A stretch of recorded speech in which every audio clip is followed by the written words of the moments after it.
আজ আমরা জানব আন্তর্জাতিক চা দিবস সম্পর্কে। আন্তর্জাতিক চা দিবসের উদ্দেশ্য হল চাকর্মী ও উৎপাদকদের ওপর বৈশ্বিক বাণিজ্যের প্রভাব সরকার ও জনগণের সামনে তুলে ধরা এবং অর্থনৈতিক সমর্থন ও ন্যায্য বাণিজ্যের সংযোগ স্থাপন করা। বিশ্বের চা উৎপাদনকারী দেশগুলো প্রথম দিকে 15ই ডিসেম্বর বিশ্ব চা দিবস পালন করা শুরু করে। 2004 সালে বিশ্ব সামাজিক সম্মেলনের পর 2005 সালে প্রথম আন্তর্জাতিক চা দিবস উদযাপিত হয় ভারতের নতুন দিল্লিতে। পরবর্তীকালে এই দিবসটি বিভিন্ন দেশে পালন করা শুরু হয়, যেমন Bangladesh, Sri Lanka, Nepal, Vietnam, Indonesia, Kenya, Malaysia, Uganda প্রভৃতি দেশে। আন্তর্জাতিক চা দিবস উদ্যাপন ও এর সাথে সম্পর্কিত বিশ্ব চা সম্মেলন যৌথভাবে বিভিন্ন শ্রম কল্যাণ সমিতি আয়োজন করে থাকে। 2015 সালে ভারত সরকার খাদ্য ও কৃষি সংস্থার মাধ্যমে দিবসটির উদ্যাপন আরও বিস্তৃত করার প্রস্তাব দেয়।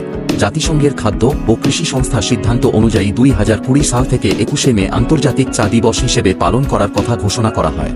ভালো লাগলে ভিডিওটি অবশ্যই লাইক, শেয়ার ও চ্যানেলটি সাবস্ক্রাইব করবেন। ধন্যবাদ।